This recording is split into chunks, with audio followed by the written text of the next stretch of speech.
Rubber sleeve replacement for knife grinding bent pipe. After 1000 hours of operation. Step 1. Tool preparation. Step 2. Remove the old rubber sleeves. Turn off the power.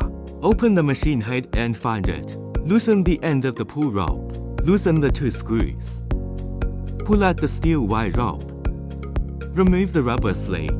Pull the steel wire rope with end fitting out from the lower side. Remove the other rubber sleeve. Step 3. Install the new rubber sleeves. The small hole should be on the side near the pull rope head. Thread the steel wire rope. Reattach the pull rope head to the mounting base. Ensure the large hole side of the rubber sleeve locks onto the wire conduit head. Install the new rubber sleeve. Note, the large hole should be on the lower side. Insert the steel wire rope into the knife grinding cylinder's rope base. Press down the pull rod. Set the spacing between the sanding belt and the right side cylinder base of the machine head. Tighten the screws. Now, it's complete.